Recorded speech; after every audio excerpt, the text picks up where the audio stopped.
Have you ever found yourself in a place in your relationship where you get to a certain point and realize, you know what, this just isn't working out? Like there's something wrong.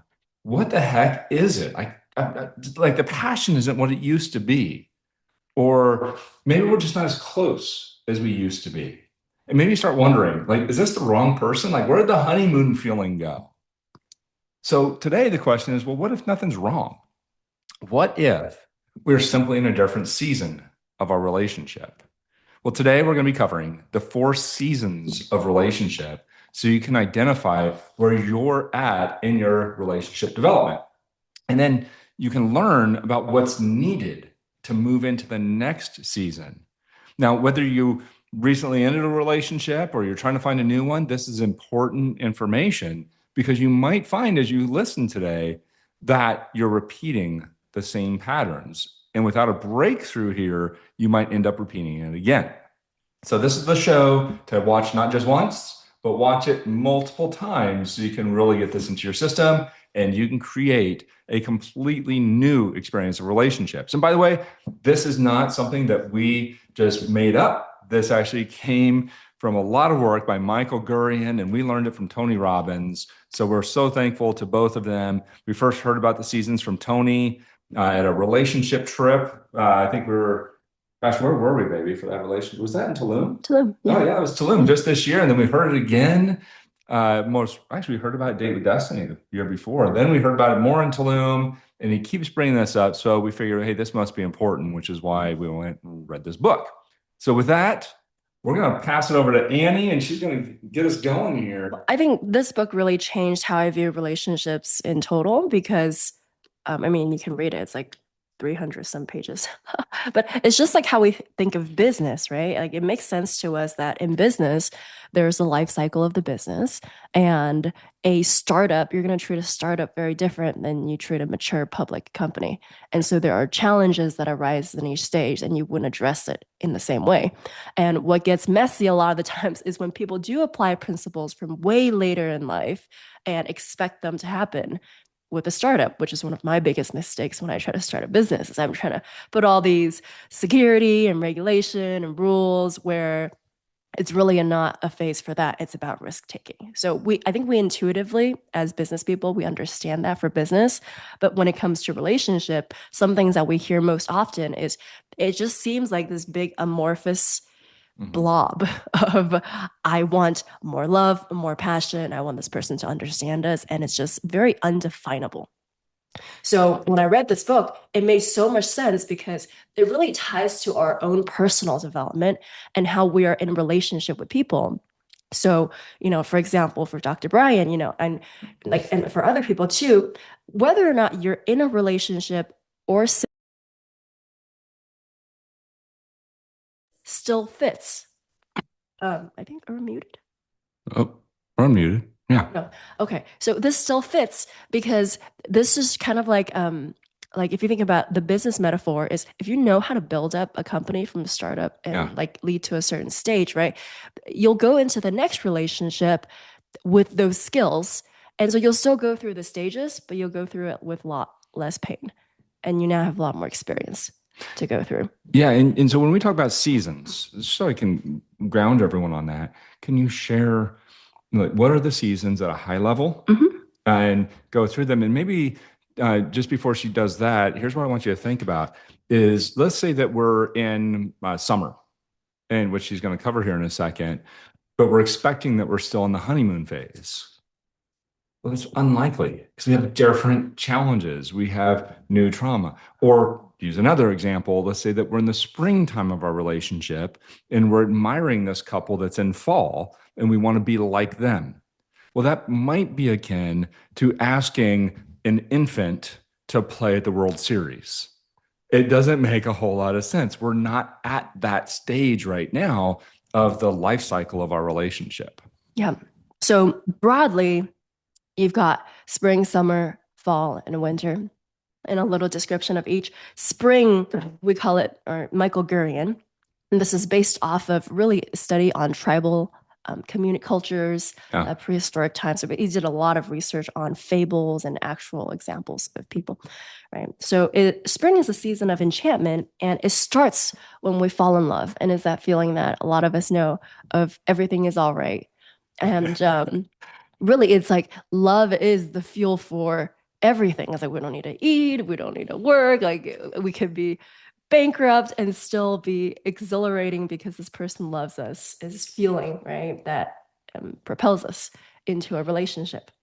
And when we were in Tulum, there was a really cute young couple. Mm-hmm. And Tony asked, well, how long have you been together? And they'd been together for, I don't know, a couple of months, Yeah, like whatever it 3 months. was. He says, well, what problems do you have? Like, we don't have problems. Like, I don't know what's wrong with all the rest of you in effect, right? He said, well, I get tired. Yeah, that was this big problem. And Tony made fun of it. Yeah, you get tired of it from having too much sex because that's what happens early in these relationships. Yes. What happened, like, I'm going to do a deeper delve into this is really a season of dependency where we're dependent on the other person to fill us up. And so a lot of the times, you hear people say we're attracted to our parents, right? We find the partner who models the love that we craved as a child.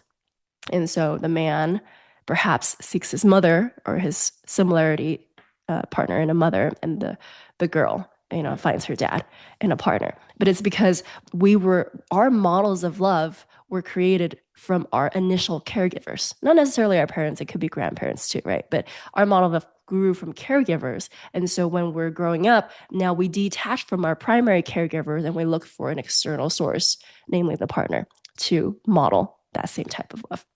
So, some things that are very common, and this leads to more of the obstacles during spring, is at some point this disillusion of who this other person fades. Because when we fall deeply in love, we're really falling deeply in love with the ideal of who this person is to us, and they are made perfect in our eyes. So obviously, there's a crack in that disillusion fairly quickly, when a couple months, several weeks, whatever it is for some people, and people start to see this person isn't who I thought they were. And we'll hear that quite often. It's like, you're not who I thought, like you weren't who, like you changed, right? Like people start thinking, do I even know you? Because now this is going deeper than their ideal. So we might see breakups happen at this point because we start creating this original belief of here's how I see this person. They're perfect in all of these ways. And then there's this, if you will, challenge that comes up. Do this, right? Because Yeah. we already had an idea of what this person is supposed to do. And they break it, not because they've changed, but because we were unwilling to see them for them. We were just masked with this disillusion. So it's not wrong, it's just very common.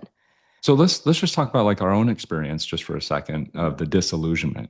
When did that occur for you? Like what was that? Probably in the first couple of months.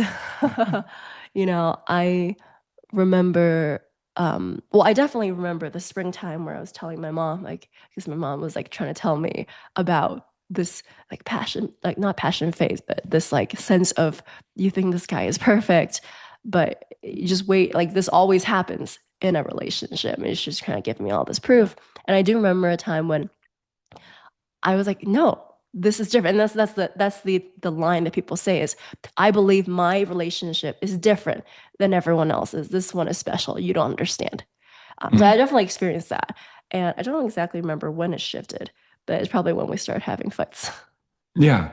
Yeah. So that was probably um Pretty early. yeah, When I moved. pretty early on. I think it was right after you moved. So there was this change, which also tends to happen. We have some change in circumstance Yes. that comes up. For example, a young couple, they might originally they might go on a few dates and they might see each other, say, a couple times a week. Yeah. And then all of a sudden, we're spending even more time together. And maybe it's something like It's a proximity. a trip, Yeah. right? You Where you're really get to together understand someone. for a week or something like that. So one of our early trips I remember was we went to Arizona For the run? Oh no, for the conference. for a conference that we went to. Yes. And I think that was one of our first breakdowns. And what I remember about it, it was actually a really big growth moment for me because we were sitting at dinner And I started showing Annie some pictures of my kids. We were Yes. eating sushi. And actually your ex. Oh, she was in the pictures. Yeah. Yeah. Yeah. That, by the way, brilliant idea early on when you're dating is show pictures of your ex to the person you're dating. But anyway, so we go into this little breakdown as we're sitting in dinner. She's like shut down. She's quiet. We go back to the hotel and we sit outside by the pool and she's like not talking. And I can see she's upset. And for whatever reason, I decided to do something different. And I remember picking her up, throwing her over my shoulder, and saying, "Come with me." And like carried her from the pool out to the car, threw her into the car, and got into the car and said, she's like, "Well, where are we going?" You'll see. You know, and I had no fucking clue where we were going. But I remember hopping in the car and started driving away from the city and just going out to where it was dark. We ended up out in the middle of nowhere and, kissed and made up. I'll just leave it at that. So we'll keep it, keep it as a gentleman here. But it was extraordinary because I think in that moment, I also saw a new part of me and she called that forth. And I took an action that was different than I ever would have taken before. Yeah, I think so. So, so springtime. Yeah. What we're talking about was the romance phase really it progresses. I wouldn't say it ends, right? No, But yeah. all throughout these different stages, we're carrying parts of the previous stage with us and the lessons along the way. And your question is when did it interrupt? Is really the first fight. Because in the first fight is not rainbows and sunshine anymore. Yes. It's just reality, and we got to face that reality. And the reason I bring up that story is really in service of everyone else who might have gone to a later stage in a previous relationship. Yes. Because there might be things that we can learn from those previous relationships that I could bring into the new one. So my old habit would have been, okay, well, I'm going to avoid this. Let's just go to bed and we'll deal with it tomorrow. Yeah. But I learned my lesson. Well, so I did something different. That's perfect because that goes straight into the last part of springtime, which is called the power struggle. This is, according to Michael Gernon, is where most couples live, even now, right? Most relationships are in the power struggle and trying to figure out how to gain power over the other person, how to influence them, in effect. And I remember with us, it was like for me, I mean, obviously you're way stronger than I'm not going to outpower you, right? But I think a lot sometimes we hear this a lot from the feminine is the feminine would use words. Yes. And a harsher way of saying it is different ways to manipulate. Some people use sadness, some people use drama, some people use whatever. And let's be clear, mostly women. Yeah. And no, that's a really important point. I think the weaker the weaker party, and that predominantly, just biologically, is women from a literal strength. When we're talking about it, muscularity is typically the woman. Now, it's not always true. However, this is what tends to happen. So as men, we can understand that if she's coming at us with certain words and we feel attacked, maybe it's not actually that we're being attacked. She's actually trying to also regain some power because this is about the power struggle part of the relationship. And it's a pattern. The root of the power struggle, because this is in the springtime, it's a season of dependency. So the reason we have power struggles is because at the core, we feel inadequate. And so when we're with this partner and we're relying on this partner to fill up our self-worth, when that other person doesn't do as we say, we feel like a part of us is missing and we feel deeply inadequate. Yes. Yeah. And so with a lot of the power struggle, you'll hear like a lot of the pop culture advice, if you've ever heard anything like this, is like, you want to be the person who, like, you love him more or he loves you more. Like you want to pick the partner where they love you more than you love them. Yes. Right? Like it's this wonderful Instagram advice. Yes. The whole concept of power struggle is you want the power in the relationship so that you can control it. But that's just a springtime phenomena. Yeah. And we have to remember that each of these seasons is intended to fade. That's critical for us to realize, especially springtime, because it's something that is really enjoyable and maybe we don't want it to. But then we also make another potential mistake is we start talking about long-term decisions at this point when we really haven't figured out each other. And so that might even be occurring in phase one. It's like, oh my God, this is the person I'm going to marry. And then all of a sudden we're going to disillusionment. Yeah. We don't know them No, yet. we don't even know that. Yes. And so one of the things that really worked for us that I mentioned a moment ago is we did a lot of trips together. Mhm. And we did a lot of traveling together. It forced us to be in these tight quarters to get to know each other. We had a lot of conversations about our vision, our Values. values, Yeah. what are some of like our core goals? What do we want life to look like in 20 years? Like Annie wanted to make sure we had, that she was with somebody that could have kids and wanted kids, which clearly that is me since she is currently pregnant. So that is clear that, we met that, met that goal. But understanding right now, I would say, is the key, because what's happening in this first phase is really there's a ton of chemistry. So we're going to talk about the three C's as a part of the thing that we actually go through is chemistry, compassion, and commitment. In this first phase, tons of chemistry exists. And the danger that can come up is that when we're going through disillusionment, through this power struggle, that we could actually hurt chemistry, which is intended to be high right now, if we're missing compassion. Yes. Or people will ignore compassion and ignore differences in values and vision because they have this chemistry that they haven't experienced, that they craved Yeah. so much. This actually brings up, remember we talked about the hormones Yes. that came up? I don't remember what exactly they were called, but there are actually hormones that trigger, it was oxytocin and something else that triggered the commitment decision. Yes. And then there are other hormones that trigger the wanting to have constant pleasure. And Dopamine. Yes, and researchers have done this where they took a group of people who were perpetually going out and finding a new relationship every month and noticed that they have a high proportion of those hormones. And then, they took oxytocin, another drug, and put it in rats, and the rats became monogamous. Yes. Right. So it's, commitment is, that's why people say when you ever hear the argument that evolution is really against monogamy, that's not really a valid point. And it certainly is not for humans. Yeah. Humans are biologically wired for that commitment.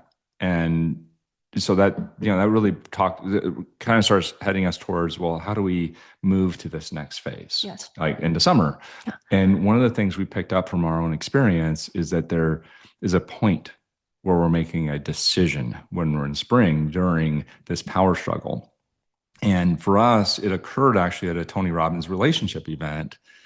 And without going deep into the story, I'll just share that I was committed very early on, so I did not follow the advice I gave just a few minutes ago of, don't make long-term decisions. I was making long-term decisions. I had our whole life planned out, during that first phase. And then that got challenged. But we went to this relationship event and we had a great breakthrough and intervention with both Tony and a friend of ours. And then that created a shift of commitment. And that threw us pretty firmly into summer, wouldn't you say? Yeah, I think that's one of the solutions to progress is just to commit, because either way, you'll have the certainty. Yeah. Either you find out really quick that you committed fully to someone and they reciprocate and this really is meant to be, or you decide really quick that it really isn't meant to be, in which you saved a lot of time. But regardless, if you don't commit, for sure, that person will leave. I mean, or not, maybe not leave, but you will never figure out if that person is for you. There's no way it can work without commitment. I mean, all three C's are critical. Yeah. And I remember you saying, Tony had mentioned this, right? About what did he say about the commitment side? Well, you'll never find out if you don't commit. If you don't commit fully to, it wasn't to me, it was another girl, right? But I heard it because I had no resistance. Yeah. If she did not commit fully to him, she'll never find out if he's the right person. Yeah. There's no chance. How do you know if it's the one? You commit. That's the way, that's the path to know if this is your person. Yeah. And like people don't have to be afraid because they'll find out. Yeah. Right. But you got to make the first decision to start that process of finding out. And so I'm going to say it even differently so that, our audience here can get something out of this. And it's, well, how do I know when I should commit? Now's a pretty good time because you can actually shave time off of your relationship development by making a decision. You know what? I'm going to go ahead and commit. Now, and I'm not saying on the first date, by the way, just for clarity. Yeah. I'm not saying that. I'm saying that one of these phases is going through potentially the power struggle is just make a decision and you can end the power struggle faster by saying, you know what? Yeah. No matter what, this is my person. I'm going to figure this stuff out. And then that's going to put you into summer. And summer is a very interesting season because it does not get easier. But yeah, you have more. There's one more thing I wanted to add because Yeah. it's really like, the how, right? It's commit, because committing gets us to an outcome that is like a motivation to work Yeah. through the problems. Also, the key difference between spring and summer is spring is about dependency, but summer is about independence. And so going from spring to summer is learning that we have personal responsibility. Yeah. That is really the marker, because we tend to blame the other person for however, right? But if we have a goal that we're going to commit and we're committed to work through the power struggle, now we're starting to see our footprint in this issue. And it often starts with analyzing, where did this come from? Actually having compassion for ourselves and our partner, like you were saying, because now we realize that, for example, this distrust that I feel towards my partner actually came from my childhood when my parents did this, and this is, then it's just like, oh, well, it makes sense. It's not this other person. It's just me making up stories. And now I have a better understanding of how I'm creating the situation. Yeah, that's such a key lesson too about stories, because it's not what happens that hurt us. It's the story we told ourselves about why it happened. Yes. And really pay attention to that, because that's really the escape hatch for everybody is, you know what? Actually, I created it because it's all made up. Yeah. And this leads perfectly to summer, because the first phase of summer is called the awakening, which is we may still have power struggles, but now we have a lot more compassion about our partners. And there tends to be a moment of intense contentment that they have examples of, here where, they wake up one day and, their partner is laying right next to them and they just feel so grateful and happy that this is there, even though maybe they've fought or had disagreements. It's just this feeling of like, wow, this understanding, right? That it's not the other person creating my experience, but wow, we're great together. Okay, cool. Well, tell me more about summer. Now, before we go there, actually, I remember our summer, and our summer was pretty challenging. So we entered summer, I'd say, really dang early, and a huge part of it was so I had just finished going through a divorce. So we met before I had finished the divorce, and then went through the divorce, a lot of pain, and then your parents also rejecting you, kicking you out of the family, trying to figure out how to heal that. So all these different challenges that are happening all simultaneously, while also trying to engage my kids, Yes, get them to know you, and then engaging you with our family, and just all these different challenges, which is a very summer type experience. Now, typically spring goes, a few months, maybe a year and a half. Sometimes people get stuck in the springtime and they run it over and over. Especially the power struggle. And then summer, it also commonly coincides with the summertime of our life. Yes. So that would be in our 20s to 40s, just so everyone can keep track. So springtime for us is, just individually would be from 0 to 20 roughly, and then 20 to 40 is summer. So with that, summer. There's a lot of metaphors in fables and folklore and all that about the deep, dark place, right? Yeah. Is it like a cave, a tunnel, a hole in the ground, like shadow? Yeah, like going down, and like the dark of the night, the darkest, what is it, the deepest dark of the night? Sure. Yeah. Well, whatever it is. Yeah. I don't know what you're trying to say, baby. Dark place, like really, really dark. ESL, I know.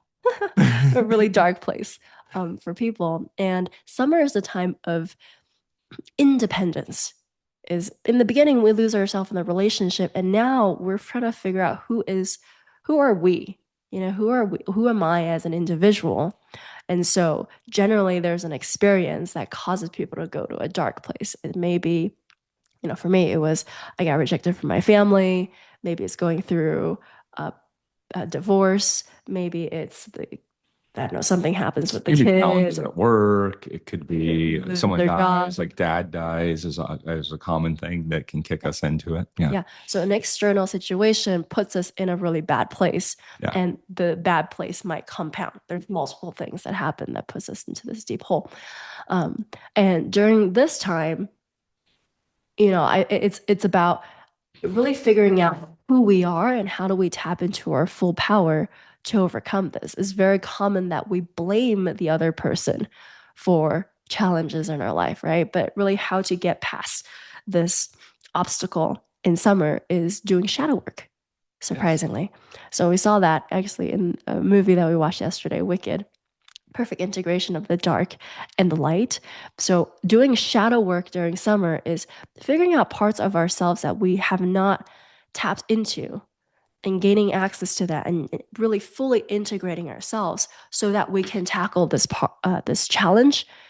Like we can we know the full power that we bring into this, and we're solving.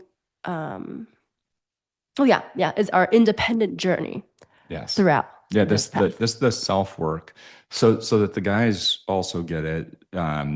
If you look at the journey of Luke Skywalker, is a perfect example of actually integrating in the shadow work and in his development. So he started as this farmer, right?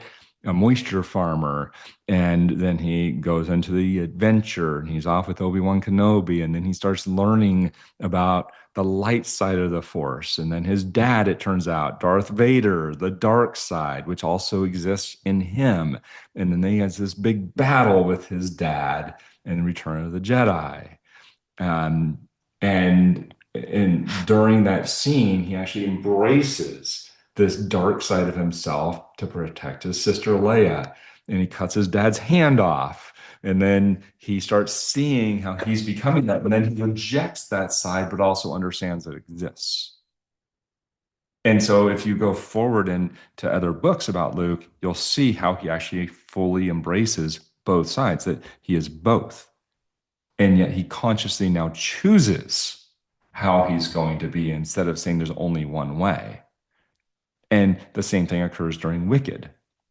She chooses to leverage the power of her dark side, her shadow. And now, when you're hearing this, you might begin to notice it actually in almost every movie. There's this part of couples, even, or let's use, I love 50 Shades of Grey. That's another example where she is all light and then she starts embracing the darks that Christian represents. So now, as you watch movies, you might be noticing how the people are starting to embrace their dark side, or you might see their shadow and you might see their light. Well, I think that's the evolution of growth. Yes. Right? Because the light side, or even the light side, is in effect is one dimensional. And in order to grow, they gotta embrace the other parts of themselves that they previously rejected, which is basically the shadow. And then sometimes it could be the light side. Yeah. So sometimes we're all dark. And we learn to light, which is the story in Wicked as well. They both embrace their opposite. Yes. And that's how they become closer friends. Yes. And part of what I had forgotten to include is part of the first descent, they call it the first descent in summer, is that this challenge comes up, and to move it to the next stage, is that both couples must work together to face this struggle.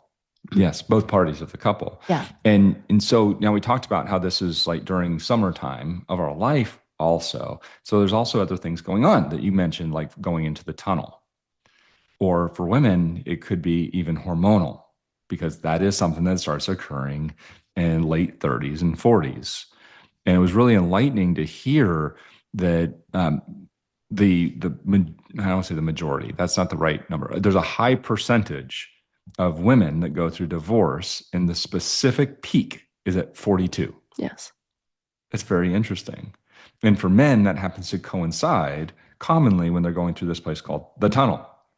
And the tunnel is this dark place. I remember going through it myself. And by the way, it was just so happens that Annie was a huge part of me coming out of that tunnel, because I was doing all this self work, and just the way she was showing up is so supportive and so loving that's what helped expedite the path forward. I don't think I could have gotten out without actually creating this different relationship. That was part of the growth. That's so curious that you said that because a huge part of going to the next stage in this book is sacrifice. Yeah. But not sacrificing from a place of like hurt, right? Is that now that I've fully integrated me, I am choosing to consciously sacrifice certain thing for the both of us. It's not like I'm giving something up to you, but for the both of us for this shared thing that we're building together. In this stage, I remember we had a lot of conflict.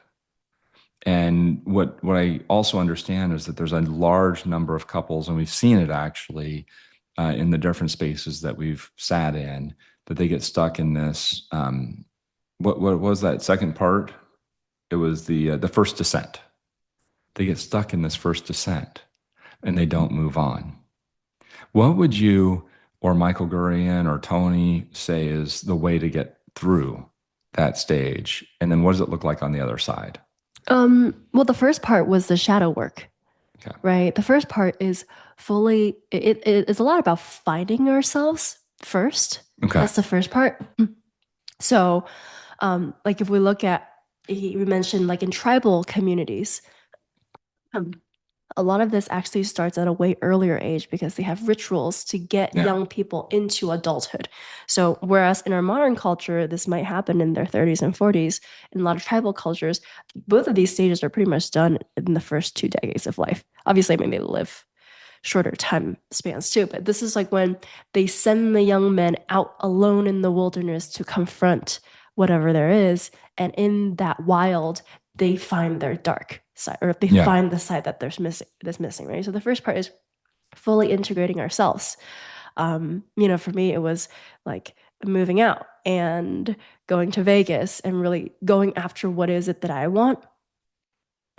Because that, or like even going into Tony Robbins and personal development, it was me figuring out who am I? Because when we can integrate ourselves, now we find it much easier to accept the other person as their integrated self and not blame. Right. And when we can take personal responsibility, then I can quote unquote sacrifice for the other person without having to blame you for whatever negative consequence comes with that word sacrifice. So really the first part is integrating ourselves, finding our true power, finding out who we are as a person. I think that's really brilliant. And I would add to it that what I think also worked for us is when we did the group work. Right. And we had other people where we're getting feedback from them, especially the live feedback. It was pretty intense because other people can see our shadow even if we can't, because we're not able to see because we're rejecting. We're trained to reject the things that it literally is the things that we reject, right? Yeah. We're trained to reject our shadow because we've made it wrong. And so one of the things that I think worked really well for us is to notice what triggers us. Yes. For me, there was just these different things in other people. And once someone told me, hey, if you are rejecting something in somebody else, that's where you should look for yourself. Because it's a part of you that's coming out. Yeah, a big part of the shadow work, as he mentioned, is seeing your partner as the mirror, not the enemy, but the mirror of what I need to learn. And so my partner, no matter how difficult the conflict, becomes my greatest gift because only through them do I see what I need to work on. Yes. And it doesn't mean that it's who they're being or anything like that. It's just, is there something that triggers me? Something they say, for example, maybe it's something that challenges my own self-worth. That's the place to look. So, oh, that's interesting. That triggered me right now. Where do I think I'm not worthy? Yes. Very, very important. And in the summertime, here's the way I would put it is it's like the biggest storm that you might go through. And you're doing it alone to a large degree because this is self-work. Alone and then together. And together. Yeah. Learning to do it together. And what I mean by alone is that let's say we're on a ship going through a storm. We each have a different job on that ship in that moment. Somebody's got to stay on the wheel, right? Somebody's got to keep steering the ship a certain direction. The other person has a different role on that ship. And that's the alone part. But yes, we're together. And the goal really is stay on the ship and keep making progress. The bigger the storm, the greater the reward. We had huge storms. And so I don't want to give anyone any delusion that it's easy. It's not. And that's where commitment was so important in this first season of spring is make a commitment. Say, I'm not jumping off the ship. I'm staying on this. We're going through this together. And that just that strong commitment, and then also having deep, deep, deep compassion for what our partner might be going through in this summertime where they're working on themselves and understanding that the work itself will trigger new things. It gets harder before it gets easier. The winds are strongest right before you get to the eye of the hurricane. And when you're in this peaceful moment in the eye of the hurricane, you still got to get through to the other side. So you'll have these moments of breaks. It's like, oh, finally, nope, here comes the wind again. So keep going. Yeah.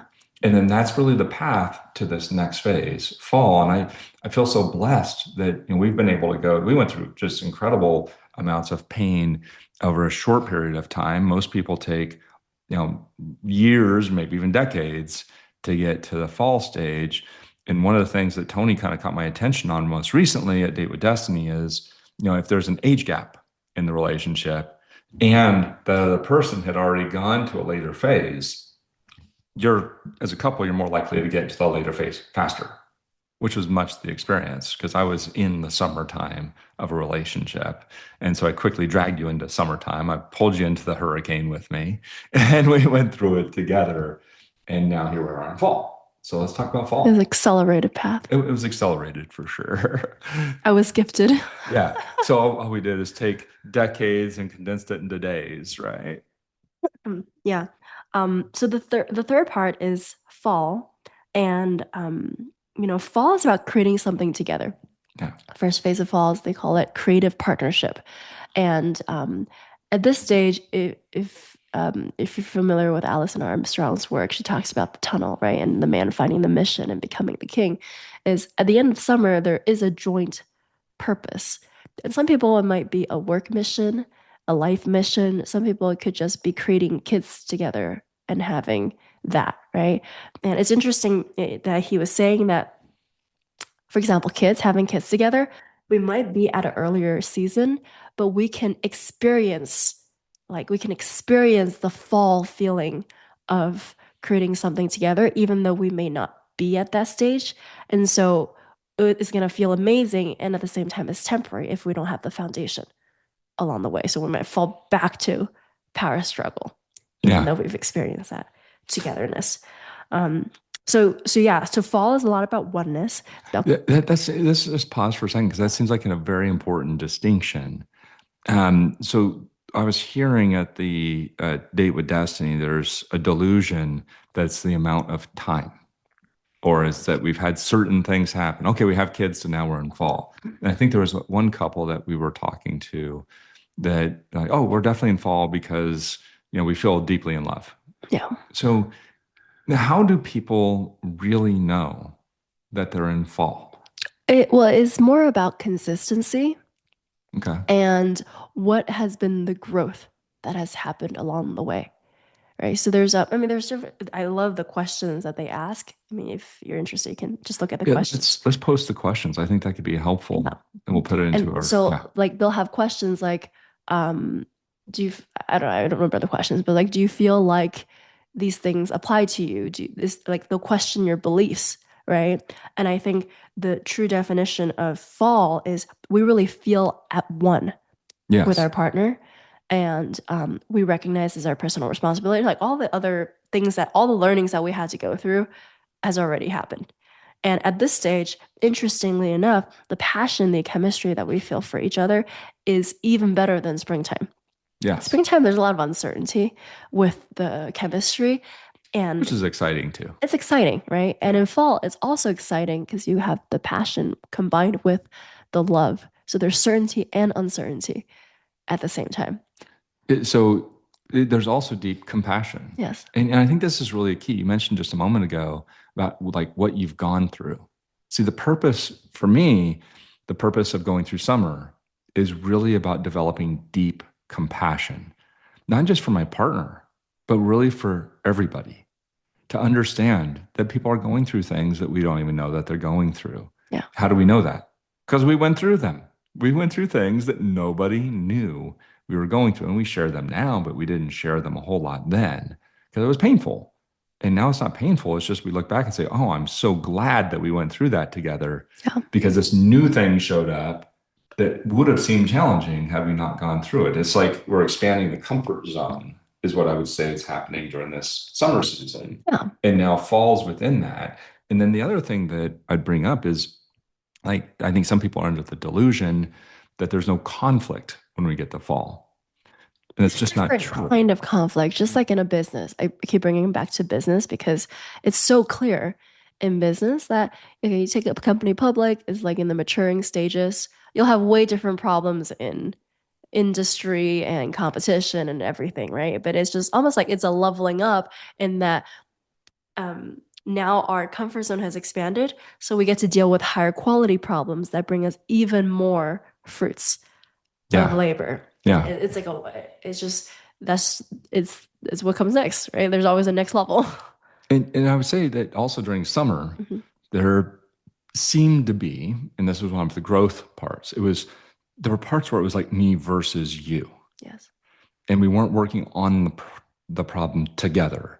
Fall time, what it feels like is, yeah, we still have problems, we still have challenges, but it's now our Yeah. problem. We're attacking this issue together. Yeah. Yeah. Summertime is like finding our independence, Yeah. like who we really are, and attacking our own problems, of course, because now we have personal responsibility. And it really is the first time that we get to work together, right? And then fall time is like of course we are one, and now the problems are external. Like some examples of problems is like maybe the kid does drugs and now or like they're delinquent or something, and there's something external where we get to face it together. Often it's something with the kids, but it could be like parent passes away or Loss of a job loss of a job, can right? happen. Maybe there's a huge shift in the economy, but it becomes our Yes. problem. Yes. And when we're tackling, it's just a completely different discussion. Like right now, we're building a business together, and there's moments where we're like, Yeah. I don't know what we're going to do here. I don't know if it's going to work. But then it's us. Yeah. Where I remember in summer, as I was building up the engineering company, it was not so much that. It No, was, I have a problem, not we have a problem. you have a problem and I have compassion for your problem, Yeah. right? But the fall is a season of interdependence. Yeah. So like we're choosing to rely on each other because you are me, your needs are my needs, Yeah. and my needs are your needs. This is also a time, if I remember hearing it right, this is a time where you start mentoring and you'll start helping other people Yes. get through things. And so I'm sharing that because that's a big part of what we're doing today is we want to just share these experiences because we see so many people that go into these early phases, get stuck and leave. And I also want to acknowledge that, that was me for sure. And by the way, that was you as well in past relationships. And I'm not suggesting in the slightest that we ought to stay in every relationship. It's evaluate, why am I leaving the relationship? Am I leaving because it's hard? If so, maybe look into it a little bit more. If you're leaving because there's a misalignment, a serious misalignment that cannot be fixed about your vision of life, completely different discussion. And that's the reason there's such a structure to this that you want to understand early on in springtime. Here's the vision that we're pursuing together. Here's the values that I believe in. Here's what my life goals look like. Get that alignment. Then going into summer and understanding with lots of compassion that this person's still on that growth curve. Nothing's changed about their vision, their values, and all of that. They're just going through some difficult things, and we are as a couple. And then you get into fall, and now you start reaping the rewards of the alignment, the commitment, the compassion, and the chemistry all really comes alive in fall. Yeah. And it's just been glorious that we've been able to have that. And luckily, we had it very early in our relationship, 5 years in, and it can happen that quick. Well, it's fascinating to me that the normal sequence of it is that it gets taken care of, Yeah. in the 20s. It's just that our culture has not given us the rituals. I mean, there's a lot of different developments, but it really has not set us up to learn the lessons that we need to learn. No, this is true. We tend to focus a lot on work or Yes. kids, and we don't focus on the couple. And making our partner the priority, I think, is really the path to prosperity. Yeah. Yeah. So, with that, I do want to make sure we capture winter. Yes, winter. So winter is a season of non-attachment. Really important that it's not detachment, but it's really non-attachment because if we, I mean, obviously, when we think of winter, like the winter season of our life, we think of the elders, which is really common. But winter can happen because people can fall ill Yeah. even at very young ages. Um, so in the wintertime, um, the defining key of winter is there's really this sense of solitude, not aloneness, but the two people are just, they're like, they're okay. I think about your mom and dad, Yeah. right? Like they're just really okay being by themselves. They really have no need to be like go to gatherings and all that. But they become the center, and this is now they are the elders, and people come to them. Yes. They're very happy just doing their own thing without anything. And so I think a lot of couples in their older age get judged by couples who are younger and say they weren't as lively as before, they don't have the vibrancy, or there must be something wrong with this lack of energy. But really it's just the sense of I don't need to be in constant activity, and I'm happy with what I've built so far. And so the challenge, every season has its challenges. The challenges with winter is the physical death of our partner, and whether or not we are the dying party or the partner of someone who's going through that. It's learning to go through the experience with them, and um, almost like dying with them, maybe not physically, right? Yeah. But like going through the journey with them, and now detaching, um, uh, like detaching them from the experience. That like it's not that we don't need them, but that we're ready to let them go. Yes. And then the final stage is more of oneness with the universe, right? So I'm grateful that we're not there yet. No, we're not trying to expedite this part of the path. No, but Stay in I think we've seen it in one of our friends where he is going through Parkinson's. And so we've really seen her growth as they are really enjoying their time together, and they're giving back, but it's not like they're going to places, but their home has been a place of joy where a lot of people go to their houses to experience their love and learn from them. Um, and so this is like it's like when people say, "Oh, every time I go to grandma's house, it's like always so Yeah. lovely and happy," right? Because they become the center of it. And I believe that couple is going through stage 11, the third descent, Yes. which is learning to let go, learning to be And okay with that. yeah, you might notice this kind of couple when you see an older couple, say in their 70s, 80s, 90s, or older, and they're still like dancing together and they're just enjoying each other. They might be sitting at a cafe and just looking at each other and maybe giggling a little bit, but they still have a youthful experience together, but it's them. It's just there's literal oneness with them. And that's what makes winter challenging for some because they know the end is coming. And so this is the time to embrace. And by the way, none of us know when the end is coming.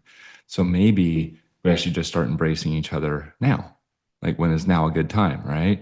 Just to love each other that deeply. Now, as we've gone through these seasons, some of our listeners might start to notice why it's so important that we go through the development, especially with these three C's, to understand that chemistry exists in the beginning. That's intentional, right? Our biology was built that way so that we would make this decision to say, this is the person I'm going to commit to. And take a risk with, really. Risk with, Yeah. yes, which is what commitment is. It's jumping in, saying, I don't know if this is going to work out, but I'm going to put my all into it. And then having compassion for what this other person might be going through. And that's what's causing us to grow as a person. And then as we're doing all of this great work, we might start to notice how that impacts us everywhere else. How having compassion for my partner might actually create more compassion for my kids, Yes. more compassion at work. And as we advance through these seasons of life, seasons of our relationship, seasons of our business, the skills that we learn in relationship will yield fruit at the later stages. So these are important lessons. And I don't want to leave anyone with a, again, delusion that this is just about relationships and it ought to all be fine and dandy all the time. It's not that. It's intentionally not that. I happen to believe that God did not invent this life so that everything would be sunshine and rainbows. It's so that we would grow. Yes. If we aren't growing, we're dying. I'm not intending to expedite the death part, so I'm going to expedite the growth. If you think about all the different the different stages and the Yeah. development towards the end, what he's really saying is love it is the ultimate spiritual game. Yes. Because at the end of this journey, we are one with spirit. Yes. And it's just how do we find ourselves and help ourselves grow and help this other person grow throughout this limited time that we have together here. And relationships, I mean, he applies this not only to intimate relationships, although that's kind of obvious, but also in any close relationship where we end up following these patterns depending on another person. For example, in battle, so you'll see this development. Um, maybe not the chemistry and all that, but the development of the oneness with someone and depending on them and letting them go at the end is very common on the battlefield. Now, making a quick shift, because I know we're running out of time here. We've got about 4 minutes. And I want to leave the audience with something where they can say, okay, I'm at this stage of my life, and we're going to be putting up a little quiz that we can share with you. We'll put that up in the next couple weeks or so. It says, here's where I'm at in this relationship. But one of the tools that I really want to give them is about conflict. And the reason that's important is because you might notice that in the first two phases, there's conflict. That's a huge part of it. So if we can figure out how to actually get through that by being compassionate first, be loving, it's all about who we're being, then this little structure, so it's the breakdown activated resolution framework, which Annie loves because I stole that from Iron Man. So it's called BARF. Because if you don't use this system, you end up word vomiting all over each other. But anyway, here's the system so that you have it so you can practice it. And we'll be practicing this on future calls.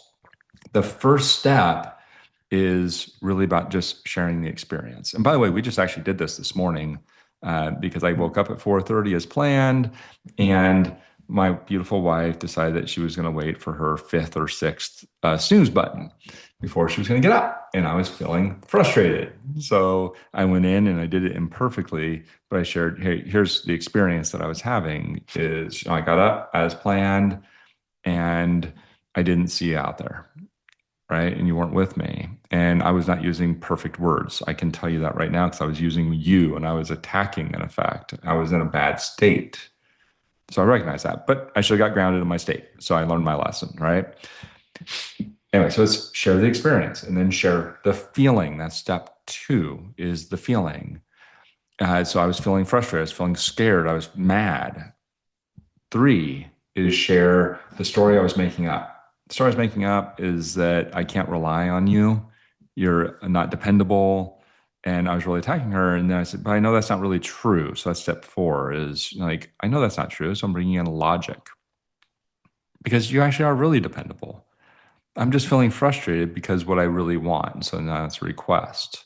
And then again, I did it imperfectly. I said need, and I caught myself. I said, no, what I really want is for us just to meet our commitments. And if we said we're going to do something, to do it and kind of rely on you to do that. Yes. Okay, awesome. And we made a quick shift, and here we are this morning.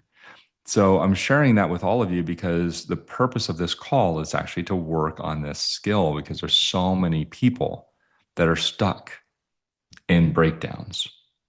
And on the next call, our intention is that we actually practice this. So today we have just a couple of guests. We won't do it with you today, but next week, come prepared with a pretend breakdown. It could be about something silly, like you put too much butter on the popcorn, whatever it is. And whoever's here will practice, right? And the practice has been the key to our growth, especially during spring and summer, mostly during summer, because that's when we started really putting it to practice. And we made up fights and we practiced over and over. We've done thousands of fights at this point where we've used the framework. Again, imperfectly. We're not looking for perfection. We're looking for consistency, right? That's all we're looking for. So with that, we'll also put that into our chat rooms with WhatsApp and all of that, and our Facebook groups as we get that going. But go practice it today. Practice BARF. So it's the breakdown activated resolution framework. And we'll put up a little reading about that as well. So with that, thank you so much for being on here. Any final words, by the way? No? Okay. So with that, thanks everyone for being here. Really appreciate you, and we will see you next week.